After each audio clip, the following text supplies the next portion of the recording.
Meeting will come to order, please.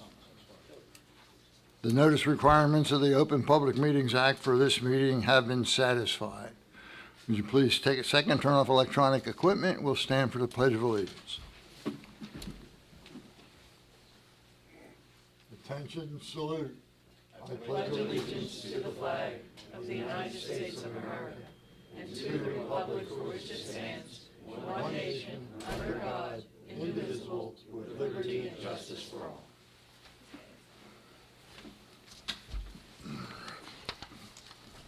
Call the roll, please. Mayor Becker? Here. Commissioner Amadeo? Here. Commissioner Blumberg?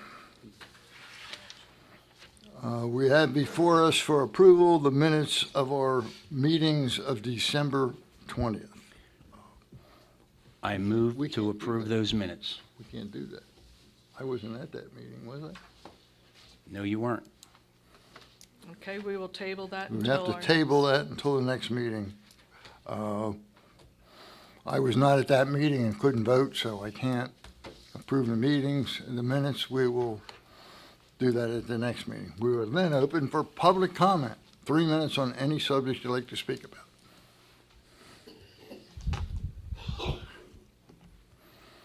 Mayor, Sewell, 22 West Drive. Mayor, you three amigos or banditos have all announced you want to run together, kumbaya, for re-election. Mayor, there's one small hitch. If re-elected, all three of you must swear a solemn sworn oath to the one true God of the Israelites, to uphold the New Jersey State Constitution. The last couple times, Mayor, you dragged some Hallelujah judge in here to administer your solemn sworn oaths. It made this poor judge look like a smack tookus.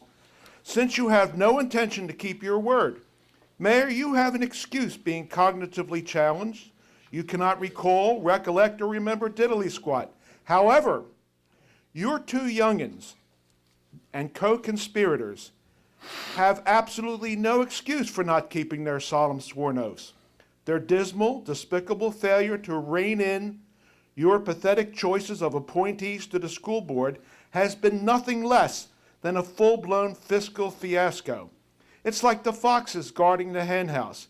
It's out and out fiscally irresponsible to blow over $13.5 million every year on a handful of students. When the mayor was told directly, in no uncertain terms, that the bloated Margate school system is totally dysfunctional in that it fails all 7 indices of efficiency, the mayor vehemently denied such a report even existed because one or more of his sycophants outright lied to him, banking on the mayor being so acutely and chronically cognitively impaired to realize the magnitude of this mega snafu. This report should have set off loud alarms, flashing red lights, red flags, and blaring sirens. Why? It should be patently obvious to all but the brain dead. It's a clear breach of your solemn sworn oaths of office to uphold the New Jersey State constitutional mandate in Article 8, Section 4, requiring a thorough and efficient education. It's absolutely insane to run 2 half-empty schools, made even more insane with Gary Stein's mind-blowing seismic lawsuit looming over Margate School like the sword of Damocles. If this judicial sword should drop before May, you three shall be screaming Mayday, Mayday, and you won't get elected dog catchers. So, Mayor, get on the stick and do what needs to be done without your typical perpetual procrastination, hapless hesitation, and vexing vacillation. Keep the remaining 12 seconds, Mayor. I like you too, John. Sei gesund, Mayor. Sei gesund. Big as any other public comment? Art Cotilli, 114 North Lancaster Avenue. In a similar vein that John was talking about, this is a new year, and it's a very good time to take a look at the school system. Yes, we are unfavorable in all 7 of those indices of efficiency. And the main reason is we have too much infrastructure for too few students. If we took take a look back at a number of years and we see we closed Union Avenue. Well, at that time, there were so many people against it. We needed permission. We needed a study to see how the kids could be dropped off at school. We need small toilets. We need a little playground. And it was closed. Now, just think if we had that open right now. We have Ross School with 170 pupils. And we would divide that in half at 85 students in Ross and 85 in Union. Would this be possible? What would our numbers go to then? We would really be in trouble. Well, now it's a good time to take a look again. A number of years passed. We're at 170 students in Ross. Well, you're soon going to have the 4th grade move into 5th grade, which is a class of 44. And we're going to replace it with maybe 20. So we're going to drop another 24. So instead of having 170, we're going to be down to below 150. This is a pretty small number. If you have like 12 per class, like 12 classrooms is all that's necessary in a 3-story building. You could probably have 12 classes on the 1st floor. Can we continue this way? And our numbers are getting worse and worse as far as efficiency. And now we're reporting it to the state year after year after year. We're weakening our school system. And it's not that we're closing a school, we're closing a building because we really don't have enough students. It's not any fault of anybody's. Margate's changing. We're no longer the young Margatians that we used to be. None of us. I'm sure you all know that and realize that yourselves. So let's make an effort to try to correct those numbers. If we just closed one of the buildings, we would be strong again, not weak. We're getting weaker by the year, and in a few months, we're going to get really weak in Ross School. So let's do something about it. Thank you. Thank you, Art. Any other comment?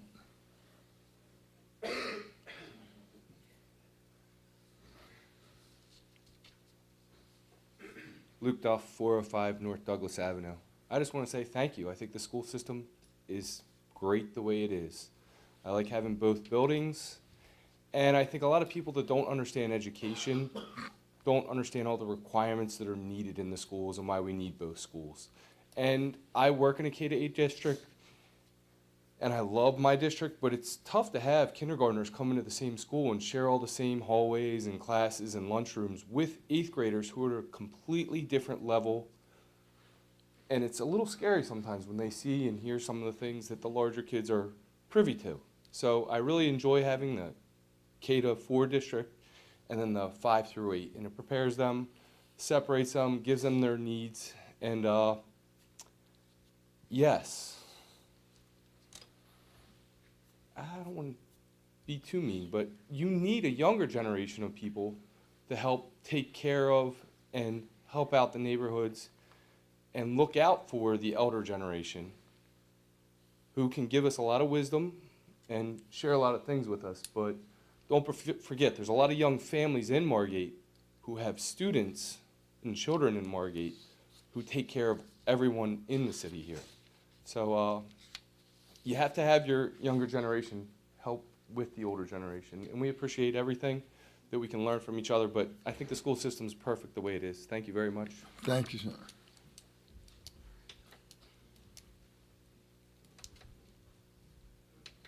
Anyone else for public comment? It's Ray Romito, 9408 Amherst Avenue. I'm a teacher. I teach high school at Mainland Regional High School. I understand some of the predicament that Sewell and people are saying about maybe having to downsize. But you have to look at both sides of the picture. Our job as educators is to educate our students. I see students coming in from 3 sitting school districts where I teach, and I also have students from Margate who come to Mainland High School. And I can tell you for certain that the teachers at Margate City Schools and the students that come out of Margate City Schools into Mainland are well educated and well disciplined. I know our population is diminishing. It is what it is. We're basically a beach community, but we need to keep our families here and hopefully be able to bring more residents with children here. And maybe, through some tax incentives, maybe to bring more parents here with their young children. And so I understand that we may want to think about consolidating some of the schools, but if you're going to do it, we have to do it the right way. Because it affects not only the teachers or the administrators, but who affects the most are the children, especially children that may have certain needs. And with a small-sized classroom, you can provide those needs to those children, those special needs children. I do understand the difference in putting an 8th grader with their kindergartner. I'm telling you, that's a big problem. But if it's managed correctly with the administration and with the teachers, I think there's a viable solution. I don't have that solution, but maybe working together we can find something out, because there has to be a balance. There has to be a balance. And my daughter went through the Margate City Schools. She's now at Mainland High School. She's in the top 10 of her class. Why? I thank the teachers at Margate City Schools for doing a wonderful job. But again, I do understand the dilemma that we're in, and I'll support the school districts all the way. Hey, I pay taxes. I see my tax bill, and I know that's going for a good cause. So long story short, there has to be some type of working together to maybe consolidate some of the schools or do something different. But rest assured that I don't want a kindergarten student to be bumped in the hallway by an 8th grader where it's accidentally or on purpose. And things change. And you know as well as I do, middle schoolers, whole different testosterone, everything going through the bodies versus a kindergarten, first or second grader. So I appreciate your time. Thank you. And let's consider whatever changes we need to do to make the Margate City Schools stronger, not weaker. Thank you. Last chance, anyone else? Is there a motion to close public comment? Move to close public comment? Second? Mayor Becker? Yes. Commissioner Amadeo? Yes. We'll now open public comment. You have 3 minutes also on ordinances up for adoption and resolutions.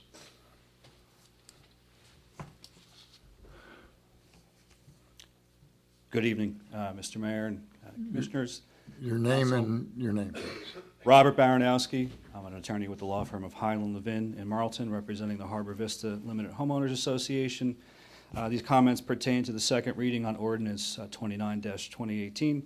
As indicated on your agenda, this is a proposal to reauthorize ordinance 21-2018.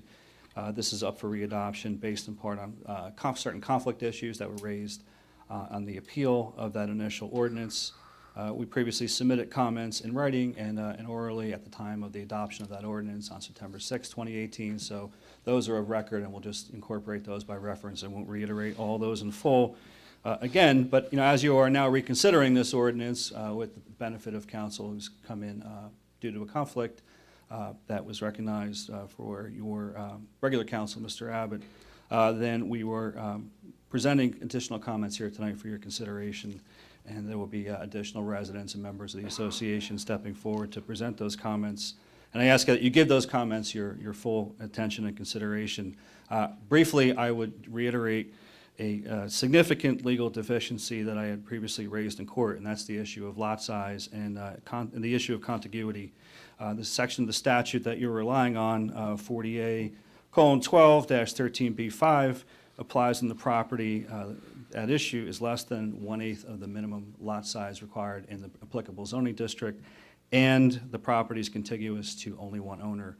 And you don't have that here. Even the part of the lot that you're proposing to convey is 1,750 square feet. The minimum lot size requirement in the WSD zoning district is 4,400 square feet. Therefore, this particular piece of property you're proposing to convey is 39% of the minimum required lot size, so it's not less than 1/8, and therefore I contend to you that the process is still improper. You should be establishing the sale price of the property by way of putting it out to bid, not by way of negotiating a fair market value. And the existing property, as is prior to your proposed subdivision, is also contiguous to more than one owner. It's only after your proposed subdivision that the piece that you're proposing to convey is less than, it is not contiguous to the other properties next to it. Just briefly, with the 38 remaining seconds, your draft ordinance in your second whereas clause indicates the bulkhead's owned by the city. I would call that into question as the city is not on the DEP CAFR permit that allows reconstruction of that bulkhead, which I understand has already been done. And you also, in 2016, ordered the prior owner of this property to fix that bulkhead and not take responsibility for it at that time. So it's questionable how you can now contend that you own it and the developer is doing you a favor by fixing it. Last thing, second page whereas clause indicates that the property could be used for public parking, but it hasn't been used in that manner for several years leading up to the proposed sale. That is incorrect, and you'll hear testimony to that effect. As that's all the time I have, I'll wrap it up, but as I indicated, there are other comments forthcoming. Thank you, Mr. Barron. Thank you, Mayor Becker. Anyone else?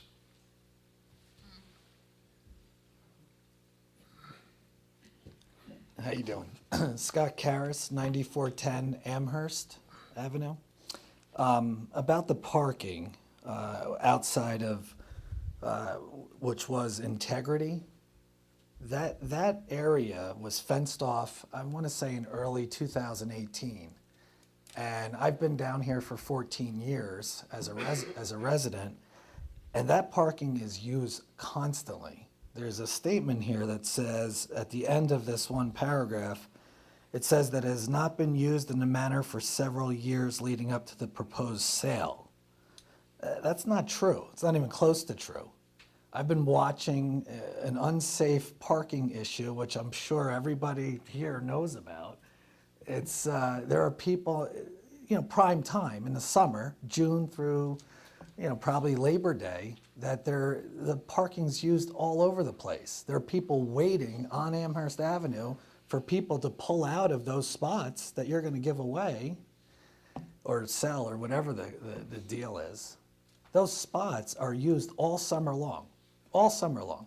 People wait for those spots. They park in front of my house all along the curb there, and they wait for those spots. As people leave, people pull in.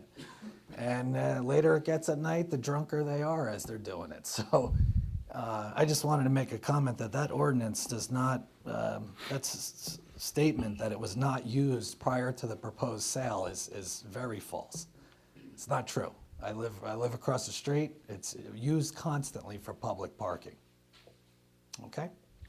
Thank you very much. Thank you.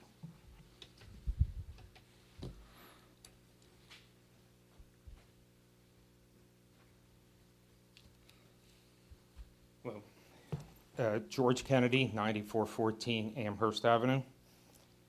I'd like to know if the city applied for a grant for the bulkhead replacement. Yes. If so, what was the amount of the grant and the status of it? Back when we applied, it was close to a $10 million project that we applied for. That was a couple years ago, and we were denied the grant. So there's been no other application for the grant for the bulkhead? No. Okay. Once you're denied, there's no sense paying somebody to reapply for another grant. Next question. Did the city obtain or... Sir, I have to be consistent.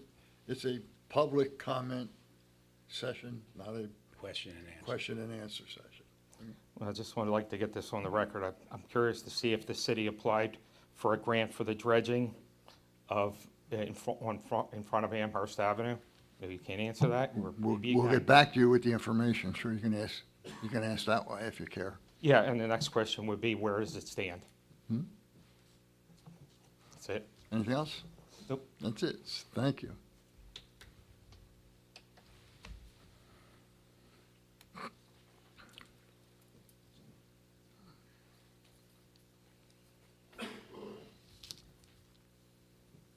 Red Tercey, 9400 Amherst. Last meeting, Mayor Becker, you weren't here, so I'll kind of reiterate some of what I was going through. We don't agree that you should sell any parking spaces. There's a shortage of parking. It's all through your master plan, spelled out all over. Says things like, if you are going to be deficient, the city should come up with a plan for people to pay for parking for deficiency, which then could be used to buy public parking. We don't see any of that in this. We also kind of looked at, I described the Lamberti deal and the problem with the Lamberti deal versus this deal. Ms. McCrossin submitted as part of the brief to the court the document that shows the $463,000 that is purportedly the basis for a fair valuation to the 7 spots. The problem with that was that if you look down on that 460,000, 288,000 of it is bulkhead. The rest of it is architect fees, sidewalks. Nobody pays for sidewalks. If any developer in Margate is building a project, the developer pays for the sidewalks. Margate doesn't pay for it. So the fact that they've included that in the valuation is totally incorrect. The other thing that kind of struck me, on March 15th, there was some bantering amongst the 3 of you where you said, well, is it 4 spots? I thought it was 4. Did we send a letter? Do you remember those comments? If you do, then you realize, well, 4 versus 7, how do we get to 7? Then if you listen to the planning meeting, Barbary Coast people said, we'll take 5. But we still wound up with 7. So why are you giving 7 when they really should only get 4? But you shouldn't give any. Because the other thing that Mr. Baranowski said was prior owner had to do the bulkhead. It was required. You, Margate, required them to fix the bulkhead. It's documented, plain and simple. So why are you saying, well, that's a trade-off now? This one doesn't have to do it, we'll give them spots? Doesn't make sense. Thank you. Thank you. Anyone else?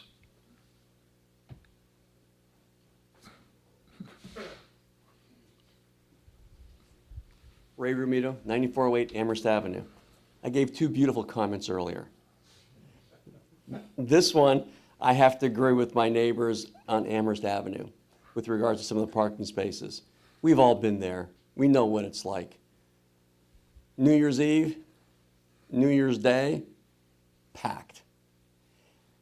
The issue that I have is that if we eliminate any parking spaces, whether it's 4, 5, 10, whatever the case may be, what I've noticed is that people looking for parking spaces, as Mr. Karras was saying, are actually now starting to drive, going behind our driveway, and they're around our properties and circling. Now, we have posted signs that's private property, no trespassing. And I'm not going to put, steel strips to flatten tires. But what's happening is we're starting to get this issue with it. People are circling for a parking space. And there are times in the summertime when my grandkids come to visit, and they're young. The oldest is 8, the youngest is going to be 1. If they're going to be out there with their bicycles during the day, and people are going to start circling around, my concern is what's going to happen to my grandchildren. I'm being very parochial now about my kids. And there are other people who actually park their bikes over there that are in the neighborhood. We want to leave our bikes in our backyard. We don't want them to get run over by these vehicles. So again, my concern is the circling. I mean, it's like vultures looking for a space. And the more that you reduce parking, less chance are you have people that are going to stay in Margate and go to the restaurants that are located on Amherst Avenue or go on the bay, and they'll decide to go elsewhere. I've seen it happen. There are times myself I'm saying, why do I want to eat here when I can't even park my own personal car there? So I'm just saying, just be very careful with the decision that you make when it comes to that, because what I don't want to have happen is on Margate, on Amherst Avenue, some child, whether it be handicapped or some adult on a bicycle, gets run over because we've squeezed that space so much. Because my concern is, if you get sued, if the city gets sued, I get sued because I pay taxes. So I just want us to be very careful on our decision and think about everything that's possible. And bottom line is, you need to think about the residents in Margate.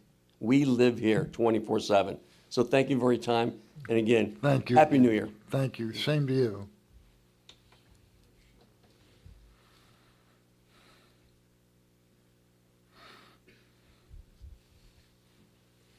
Hello, my name is John Melly. I am a resident at 316 North Gladstone Avenue, and I live here full-time.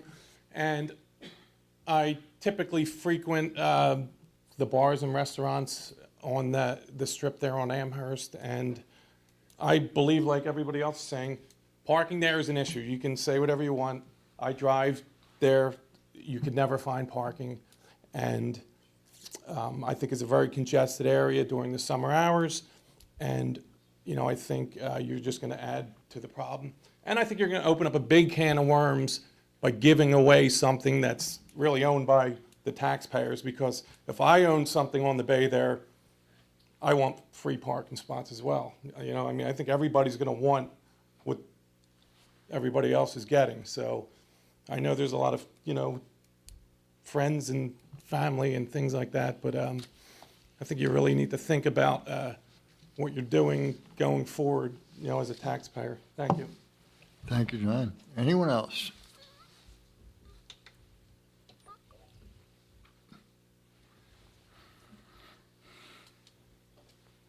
Looped off 405 North Douglas Avenue, like 7 or 8 blocks back from the beach. I don't care about parking. Sorry to say that, but I used to get real upset because I probably own more vehicles than I should, and I used to park them in front of my house, and then neighbors on either side of me are summer people, and their friends and family came down, and I used to get real upset. Then I thought about it one day, and I said, you know what? They're coming here, spending money in our community. They have a house somewhere also that I probably frequent other places and irritate people when I go visit other places. And I realized I'm on vacation if I go somewhere. I want to park, I'll park there. If not, I'm going to walk and I'm going to go where I want to walk to. I don't typically, I really try not to drive my car in the summer because our whole city is maybe 1.5 miles, maybe a little longer. I ride a bike or I walk, and there's plenty of public transportation. So I think if people are complaining about parking, I get it. It's a little annoying. It's a little aggravating. I also have a place in Vermont with my own driveway where I can go and park there anytime and nobody bothers me. So I go there when I get annoyed with people here. So that's my advice. If you get annoyed, spend some time away somewhere else. Thank you. Happy New Year. Great job. Thank you. Happy New Year to you, too.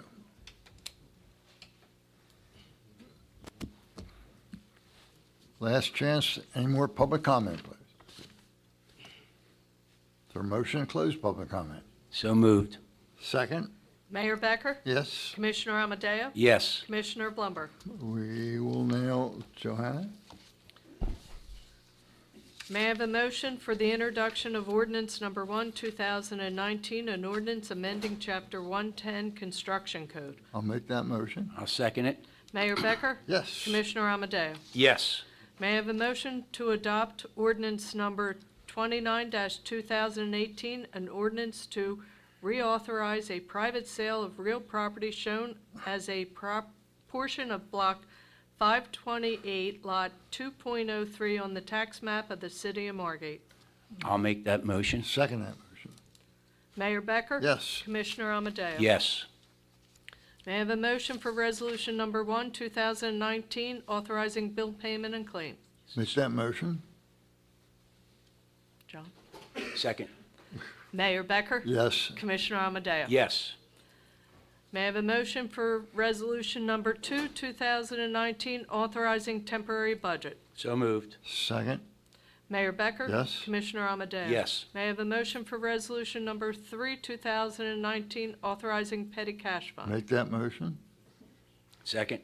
Mayor Becker? Yes. Commissioner Amadeo? Yes. May I have a motion for resolution number 4, 2019, authorizing cash management? So plan? moved. Second?